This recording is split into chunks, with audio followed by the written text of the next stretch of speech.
Hello everyone, and welcome to my Days of Our Lives Today channel. I hope everyone is having a wonderful day. Before we begin, please hit the subscribe button and give this video a thumbs up. When Kate went to the hospital, she discovered Harris bound to a bed in one of the rooms. Kate said, "I heard that you were here under observation, but I guess I had to see it for myself," before demanding to know why Harris had deviated from their predetermined course of action when dealing with a common foe.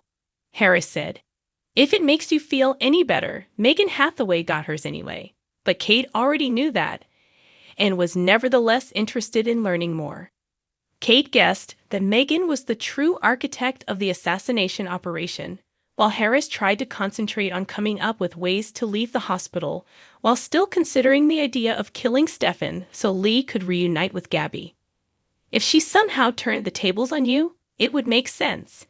Before proposing to put Harris in touch with Marlena, Kate observed, I don't know why she would want to kill her brother. I have no idea about that. But somehow, I think she is up to her eyeballs in this. Why would I give a shrink permission to screw with my head? I report to Lei Shin, thus I don't need to be programmed to follow his instructions." Harris rebuked him. When Leo entered the room carrying a stuffed pillowcase over one shoulder, Gwen was pacing the nurse's station. "You're working for Father Christmas now." Gwen made fun. Leo clarified, "It's a change of clothes." Leo's kindness was appreciated by Gwen, but she claimed that the gift wasn't necessary. "You do seem to be living here now," Leo countered. "Stop staring at me so surly. I'm just standing by Dimitri," Gwen remonstrated. Leo sighed and then made another attempt to persuade Gwen that anything was wrong. "You are really going too far, Maddie," Gwen insisted. "E.J. and Kristen told me they believe Megan and her spawn are just using you too. When I freed them." Leo made known. "For what objective?" Gwen mumbled. They were unable to recall, but they were certain that those two were planning something. Leo responded. Being Gwen's best friend, Leo lamented, could occasionally be taxing. "Your safe is all I care about," Leo announced. "Do you want me to be happy? How about that?" "I feel that way because of Dimitri," Gwen retaliated. "Orgasms are not considered," Leo yelled, disregarding a group of nurses who were giggling about the retort, before dashing off to hunt for more evidence that Gwen was being played. When Megan came to, Dimitri exhaled a sigh of relief.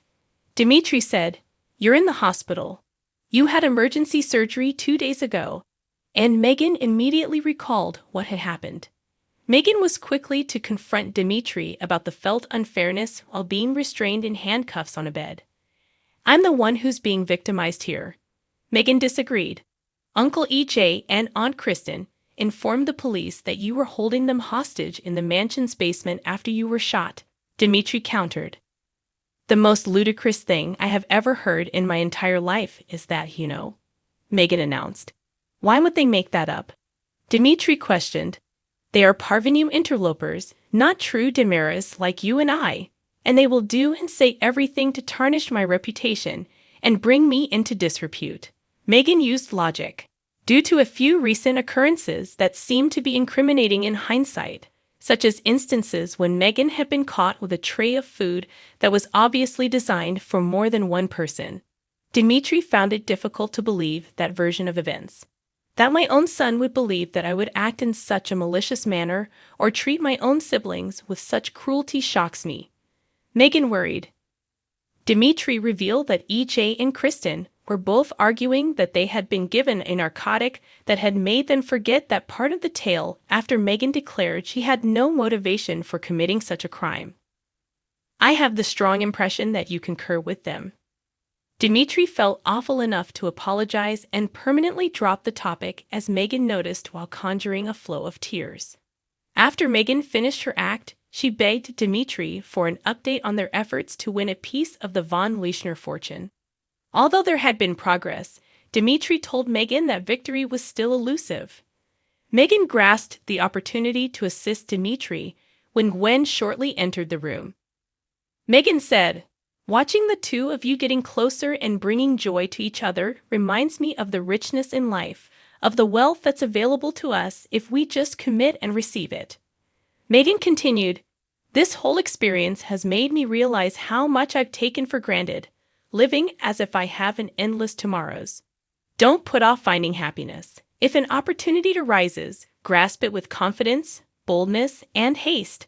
Don't let it go by." Megan said. Dmitri sought for one additional minute alone with Megan before praising the speech. "Now, Dmitri, it's up to you to take charge and make this happen by taking that woman home as your wife," Megan said. Dmitri vowed, "I'll give it my damnedest. And don't trust the others, the Parvinas. And never forget that you and I, we're a team," pleaded Megan. Dmitri nodded and said, "Yes, mother, a united front, always," kissing Megan on the cheek before he followed Gwen out of the room. After learning that Lai had been silent throughout questioning, Gabby and Stefan went to the police station. While alone in one of the conference rooms with Stefan and Gabby, Lee reasoned, "I think that's my right. You think standing your ground will assist you. Several others heard your hired assailant claim that you gave the order for Stefan's murder." Gabby retaliated. "Another spectacular failure," said Stefan. "You pitiful freak, you and your murderous henchmen are going down," Gabby snorted. Lee pretended to be innocent before reminding Gabby and Stefan that Megan had a history of using Harris as a brainwashed assassin. She might want the business, but Gabby countered that she wouldn't kill a relative to get it. Stefan said, "But you, Lai, would take me out for another shot with Gabby." "Yep." Lai said, clearly sarcastic, "You got me," and then summarized the hypothesis in a way that made Stefan and Gabby look irrational. Gabby and Stefan quickly left the room together after agreeing that Lai had a point concerning Megan, who after all had allegedly just kept E.J. and Kristen hostage for unclear reasons. In an effort to find Marlena, Kristen and E.J. went over to the Evans Black townhome. "I'm assuming you came to see Rachel, but she departed for camp a week ago, and you didn't even say goodbye." E.J. had to explain why there was a good reason for the transgression after Marlena yelled at Kristen. "The only person who can give us the kind of help we need is you," E.J. said, trying to stop Kristen from interjecting with remarks that could further harm their chances with Marlena. "We know that you would be reluctant, not just because of Kristen, but, well, obviously, I'm not your favorite person. But we have come to you with all due respect and humility because you're the only one who can provide the kind of help that we need," he said.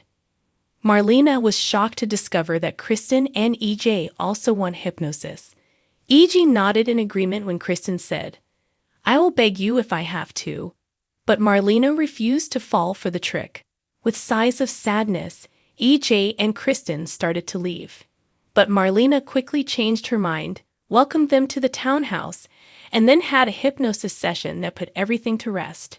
E.J. said, "Marlena, I know this was a lot to ask, but we are so very grateful. Because of you, we can stop Megan from doing any further damage." Kristen mumbled, "Thank you, Marlena. I don't know how to. Just make sure she pays," suggested Marlena.